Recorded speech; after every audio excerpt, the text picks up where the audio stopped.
School কখনো খারাপ হয় না, স্কুল সব স্কুলই একই হয়, শুধু পার্থক্য এটাই থাকে কোনো স্কুলের ছাত্রছাত্রীরা ভালো হয়, টিচাররা ভীষণ ভালো হয়, গাইড করে, নাম আছে, আর কোনো স্কুলে সেটা করে না, যার জন্যই মানে অবহেলিত হতে হতে হতে হতে দিনের পর দিন হতে হতে মানে এক পর্যায়ে সেই স্কুল ছাত্রছাত্রীর সংখ্যা মানে একেবারেই ন্যূন থেকে ন্যূনতম হতে থাকে।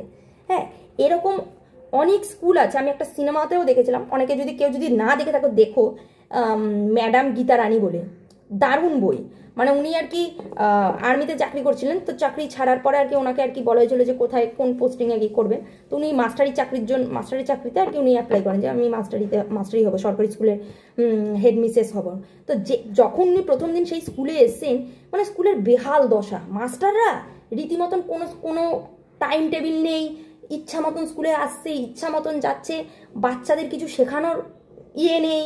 হ্যাঁ, বাচ্চাদের সাথে আজে বাজে করে কথা বলছে, সেই জায়গা থেকে মানে বাচ্চাদেরও পড়ার সেরকম ইন্টারেস্ট নেই, কেউ হয়তো কোনো বাচ্চারা হয়তো বাইরে চলে যাচ্ছে, মানে আজে বাজে জিনিস খাচ্ছে, খেলছে ধুলছে, পড়ালেখার কোনো মনোযোগ, সেই জায়গা থেকে পুরো মোড় ঘুরিয়েছে, পুরো সিস্টেমে এনেছে স্কুলটাকে, এবং সেটাকে এত সুন্দর করেছে স্কুল এবং স্কুলের বাচ্চাদের। এবং প্রথম উনি যেটা চেঞ্জেস এনেছিলেন টিচারদের মধ্যে, যে আগে নিজেরা তোমরা চেঞ্জ করো, নিজেরা আগে দেখো যে কোন বিষয়টা প্রত্যেকে যে বিষয়ে পড়িয়ে থাকো সেই বিষয়গুলোকে আগে দেখো, যদি তুমি ঠিক করে না পড়াতে পারো তাহলে তোমাকে কিন্তু চাকরি থেকে আমি বরখাস্ত করব, আমি কমপ্লেন জানাবো তোমার নামে যে তুমি ঠিক করে কাজ করছো না বাচ্চাদের প্রতি। ভূগোল হোক, ইতিহাস হোক, অঙ্ক হোক, যে বিষয়টা পড়াও সেই বিষয় আগে ঠিক করে এই জায়গাটা প্ল্যানিং করো, প্রত্যেক দিনে একটা পার্ট বাই পার্ট প্ল্যানিং করো, যে আমি আজকে বাচ্চাকে এইটা শেখাবো, আজকে আমি বাচ্চাকে এইটা করাবো, এইভাবে করাবো। খেলার টিচারকে তুমি এই খেলাও, বাচ্চাদের কম্পিটিশনে নিয়ে যাও, হ্যাঁ বাইরে নিয়ে যাও, কম্পিটিশনের জন্য নিয়ে যাও, যে এই বাচ্চা, আমার বাচ্চা, সব বাচ্চা তো, অনেক বাচ্চা পড়ালেখায় ভালো হয়, অনেক বাচ্চা খেলাধুলোতে ভালো হয়, সবাই যে একসাথেই পড়ালেখায় বিশাল মনোযোগী হবে এমনও নয়, খেলাধুলোতে অনেক বহু বাচ্চা আছে, নাচ গান আবৃত্তি, সেই সব অ্যাক্টিভিটিসগুলো তৈরি করো বাচ্চাদের মধ্যে। এই করে স্কুলটাকে একটা অন্য এসেছিলেন, একটা চিত্র দেখিয়েছে, আর যখন শেষ হচ্ছে সিনেমাটা তখন একটা আলাদাই চিত্র, যখন ওনার লাস্টে আর কি ওনার আর কি কিছু উনি একটা মানে নিয়ম ভঙ্গ করেছিলেন, মানে শিক্ষার নিয়ম ভঙ্গ করেছিলেন বলতে ওনার মতোটা ভঙ্গ না, ওটা সরকারি নিয়মে ভঙ্গ করেছিলেন, যে যারা মাধ্যমিক আর কি দিয়েছিল, মানে আগের বারে যারা দিয়েছিল বা ড্রপ আউট স্টুডেন্ট যেগুলো, তাদেরকেও স্কুলে ফেরত এনেছে খুঁজে গ্রাম থেকে, সেই ড্রপ আউট স্টুডেন্টদেরকে আবার তারা পড়ালেখা করিয়ে মাধ্যমিকে বসিয়েছিলেন, এবং সরকার থেকে বলেছিল যে এরকমভাবে পড়া মানে হবে না, আর ওরা যদি মাধ্যমিকে ফেল করে এটা নিয়ম লঙ্ঘন করেছেন। তখন উনি যখন জেলে ছিলেন, তখন যখন মানে মাধ্যমিকের যখন রেজাল্ট বেরোয়, প্রত্যেকে ভালোভাবে পাস করেছে, কেউ 50% পেয়েছে, কেউ 60% পেয়েছে, 70% পেয়েছে, এবং প্রত্যেকে ভালোভাবে পাস করেছে।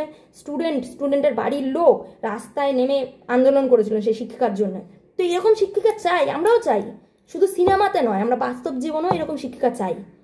আছে এদিক ওদিক অনেক আছে শিক্ষিকা, কিন্তু হয়তো তারা কোনো কারণে করতে পারে না, বিশেষভাবে কোনো কাজ করতে পারে না, এই রকম শিক্ষিকাই চাই আমাদের, প্রত্যেকটা সরকারি স্কুলে চাই, শুধু এই রকম এক একটা করে শিক্ষিকা চাই, প্রত্যেকটা স্কুলে চাই, এরকম মোড় ঘোরানো এক একজন শিক্ষক শিক্ষিকা, মোড় ঘোরানো, যে চিত্রটা একেবারে সেই আবছা কালো ধুলিমাখা আছে, সেইখানে দাঁড়িয়ে একদম পুরো রঙিন চিত্র করে দিয়েছে, সুন্দর, বাচ্চাদের ফুটে মানে ডানা মেলেও সব কিছু কাজ করতে মানে সহযোগিতা করছে, পড়াতে, খেলাতে, আবৃত্তি, নাচ গান, সবেতে, সব কিছুতে আনন্দ দিতে পারে। কালকেই একটা ইন্টারভিউ দেখছি, একজন শিক্ষিকা বলছেন, আমার মেয়েকে আমি কি করে আমি পরের মাসে ওই স্কুলে রাখবো, আমার এখন ভাবছি, মানে প্রায় কোনো বেসরকারি স্কুলে আর কি পড়ায়, প্রচুর টাকা তার মাইনে। বাহ, এইটাই শুনতে চেয়েছিলাম এতদিন ধরে, এইটাই তো জানছি, এটাই দেখছি। আপনি নিজে সরকারি স্কুলে পড়ান, আর আপনার মেয়েকে আপনি বেসরকারি স্কুলে কেন ভর্তি করেছেন? বেসরকারি স্কুলে মানে এটা আপনি করতেই পারেন, এটা প্রশ্ন করার আমি কেউ নই, মানে আপনি নিজেই বোঝেন যে আপনার মানে মেয়ের সরকারি স্কুলে কিছু হবে না, তাহলে আপনি কি পড়ান? আমার তো এটাই ডাউট, মানে যে শিক্ষিকা আর কি বলেছেন এটা মিডিয়াতে মানে নির্লজ্জের মতন বলছে যে আমি আমার মেয়েকে এরকম পড়াই আর কি করে মাইনা দেবো, তাহলে আপনার নিজেরই তো বিশ্বাসের জায়গাটা নেই, আপনারা পড়ান কিভাবে? আপনারা তো নিজেরাই মনে করেন না যে সরকারি স্কুল থেকে কিছু হবে। যেদিন থেকে নিজেরা মনে করতে শুরু করবেন না যে সরকারি স্কুল থেকে অনেক কিছু করা যায়, সেদিন থেকে দেখবে শুধু একটা ঘরে না, প্রত্যেক ঘরে ঘরে বাচ্চা তৈরি হবে। আরে ভাই, আমরা বাঙালি জাতি, আমরা কি না পারি? তারপরে তো নিজেরাই মনে করেন না সরকারি স্কুল থেকে কিছু হবে, অথচ সরকারি চাকরি করছেন, কিন্তু আপনি মনে করছেন সরকারি স্কুলে কিছু হবে না, যার জন্য আপনার মেয়েকে আপনি ভর্তি করেছেন বেসরকারি স্কুলে। আগে নিজে মনে করুন কিছু করতে, তাহলে এতদিন তাহলে আপনিও নিজে কিছু করাননি ঠিকঠাক।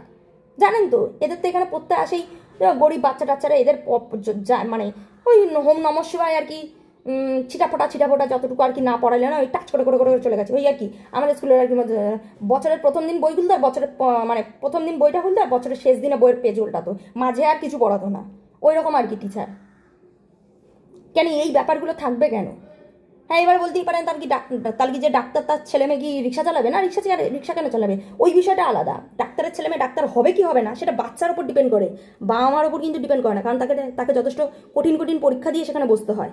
কিন্তু একজন শিক্ষকের মেয়ে সরকারি স্কুলের শিক্ষকের সন্তানরা সরকারি স্কুলে পড়বে কি পড়বে না, এটা কিন্তু তার বাবা মার উপর ডিপেন্ড করছে। কারণ সে বাচ্চা তো আর বলেনি আমি বেসরকারি স্কুলে যাব, সে তো ছোট। আর ডাক্তারের ছেলে মেয়ে ডাক্তারই হতে হবে কিনা সেটা তো তখন যে পরীক্ষা সে যোগ্য কি যোগ্য না, সেই পরীক্ষা আগে পাশ করতে হবে, তারপরে না ডাক্তারই হবে। ছাই ওই তর্ক করলে তো লাভ নাই। তো এমন শুধু ওই যে বলে না যে স্কুল খারাপ স্কুল খারাপ কিছু নয়, প্রত্যেকটা স্কুল সমান। স্কুল ঠিক আছে, স্কুলের জায়গায় ঠিক আছে, মেন ঠিক হতে হবে শিক্ষক শিক্ষিকা প্রধান, তারপর হচ্ছে বাচ্চাদেরও বোঝাতে হবে, ধৈর্য দিতে হবে, বাচ্চাদের কি পড়ছে, মাস্টাররা কি পড়ছে, বাড়ির গার্জিয়ানদের ধ্যান দিতে হবে বাচ্চারা কি পড়ছে না পড়ছে। এক একটা আমরা এরকম অনেক স্কুল আছে হয়তো স্কুলে সেইভাবে নাম নেই, স্কুল ভালো নয়, সেইভাবে রিচ করে না, মানে নাম ডাক নেই স্কুলের। এমন একটা হয়তো স্কুলে একজন শিক্ষক শিক্ষিকা এলেন, মোড় ঘুরিয়ে দিলেন, স্কুলের চিত্রটাই বদলে দিল পুরো। অবাক যে কি স্কুলটা ছিল আর কোথা থেকে কোথায় চলে গেল স্কুলটা। বাচ্চাদের মধ্যে কত আকর্ষণ এনে দিল একদম পড়ালেখার প্রতি, পড়ালেখা খেলাধুলা সব কিছুতে। অন্যের ওপর নির্ভর নয়, নিজের প্রতি নিজের কনফিডেন্স থাকো। আমি এই একটা প্রশ্ন আমি তোমাকে করবই, এই যে বাচ্চাদের মধ্যে আত্মবিশ্বাস জাগানো যে না আমি পারি, আমি পারবো, এই ব্যাপারগুলো করুন। এই ব্যাপারগুলো করলেই দেখবেন কোনো স্কুল আর দেখবেন না, কোনো বাবা মাও বলবেন না যে এই স্কুলটা খারাপ, এই স্কুলে বাচ্চা পড়াবো না, ওই স্কুলে বাচ্চা পড়াবো না। তো চলো, এতটুকুই বলা ছিল, টাটা।